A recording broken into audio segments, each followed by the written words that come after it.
Friends, एडोबिला point channel में आपका स्वागत है।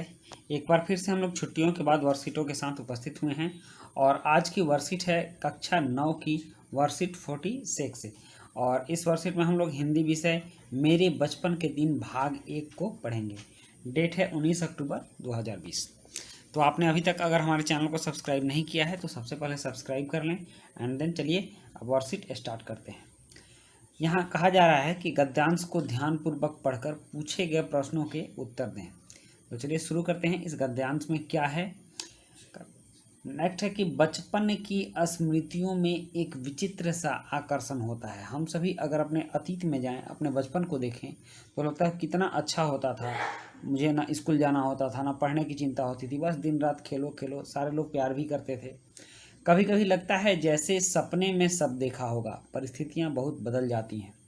बचपन से बड़ा होने के बाद परिस्थितियों में बहुत बदलाव आता है, अंतर आता है। अपने परिवार में मैं कई पीढ़ियों के बाद उत्पन्न हुई। लेखिका अपने परिवार में कई पीढ़ियों के बाद उत्पन्न हुई, मतलब कि उनकी पीढ़ी में बच्चे तो हो रहे थे लेकिन लड़कियां नहीं हो रही थी।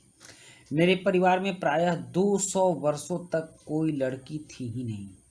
बहुत लंबा इतिहास था लड़कियों का भाई उनका। 200 वर्षों तक कोई लड़की नहीं थी। सुना है उसके पहले लड़कियों को पैदा होते ही परम धाम भेज देते थे, मतलब कि लोग मार देते थे लड़कियों को। ये पहले हमारे समाज में बहुत ही बड़ी कुव्यवस्था थी कि लड़कियों को मार देना। लड़के ही परिवार में सबके लिए काम आते हैं, लड़कियां कोई काम नहीं करती हैं, दूसरों के घर भेजना पड़ता है। तरह तरह की बातें होती थी। फिर मेरे बाबा ने बहुत दुर्गा पूजा की। दुर्गा पूजा मतलब माँ दुर्गा की आराधना की। हमारी कुल देवी दुर्गा थी, मतलब उनके कुल की देवी दुर्गा थी। सारे कुल में दुर्गा की पूजा होती थी। मैं उत्पन्न हुई तो मेरी बड़ी खातिर हुई, मतलब बहुत आवभगत हुआ, स्वागत हुआ। मुझे वह सब नहीं सहना पड़ा जो अन्य लड़कियों को सहना पड़ता है। मतलब समाज में जो लड़कियों को सहना पड़ता है कि लड़की हो गई, लोग घृणा करते हैं, इसको ये नहीं दूंगा, वो नहीं दूंगा, ऐसे नहीं पालूंगा, वो नहीं करूंगा। इन सब बातों को की समस्या से लेखिका को नहीं गुजरना पड़ा। परिवार में बाबा फारसी और उर्दू जानते थे। लेखिका के परिवार में जो लेखिका के बाबा थे वो फारसी और उर्दू विषय जानते थे। पिता ने अंग्रेजी पढ़ी थी और लेखिका के पिता अंग्रेजी जानते थे। हिंदी का कोई वातावरण नहीं था, हिंदी कोई नहीं जानता था। मेरी माता जबलपुर से आई, वे अपने साथ हिंदी लाई। ओके, इनकी माता जबलपुर, मतलब इनके पिता की शादी जबलपुर में होती है और वो अपने साथ हिंदी लेकर आती है, मतलब इनकी माता हिंदी बोलने वाली थी। वे पूजा पाठ भी बहुत करती थी। पहले पहल उन्होंने मुझको पंचतंत्र पढ़ना सिखाया। पंचतंत्र किसने लिखा है आप लोग कमेंट बॉक्स में इसका नाम बताइएगा। जो लोग भी ये वर्कशीट देख रहे हैं तो पंचतंत्र किसने लिखा है आप कमेंट बॉक्स में इसका नाम बताइएगा। अगर गलत होगा तो मैं उसको सही करूँगा। तो बच्चों ये आपके गद्यांश थे और इसको पढ़कर हमें कुछ प्रश्नों के उत्तर देने हैं। काफ़ी इंटरेस्टिंग गद्यांश था। इसमें प्रश्न है बचपन की स्मृतियां कैसी होती हैं। प्रश्न 2 है लेखिका किन परिस्थितियों में पैदा हुई थी। प्रश्न 3 है लेखिका के साथ कैसा व्यवहार हुआ। और प्रश्न 4 है परिवार में पढ़ाई लिखाई का क्या वातावरण था। नेक्स्ट है प्रश्न 5 महादेवी जी, ये महादेवी वर्मा का लिखा हुआ है। महादेवी जी इस संस्मरण को पढ़ते हुए आपके मानस पटल पर भी अपने बचपन की कोई स्मृति उभर कर आई होगी, उसे लिखिए।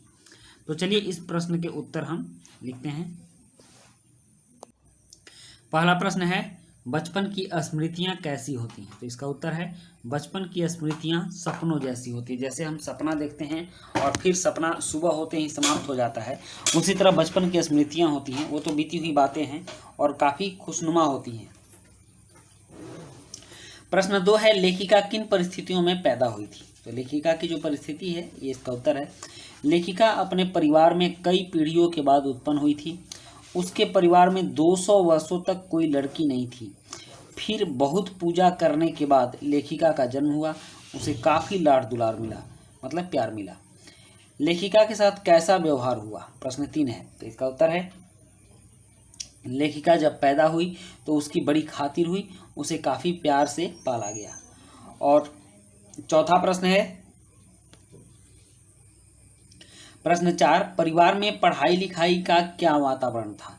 तो इसका उत्तर है लेखिका के परिवार में लेखिका के बाबा फारसी और उर्दू जानते थे, पिता अंग्रेजी जानते थे, हिंदी का कोई वातावरण नहीं था। लेखिका की माँ के जबलपुर से आने के बाद उनके परिवार में हिंदी आई, ठीक ना, इसमें आई पढ़िएगा, हिंदी आई। और लेखिका को सबसे पहले पंचतंत्र पढ़ना उनकी माँ ने सिखाया। नेक्स्ट है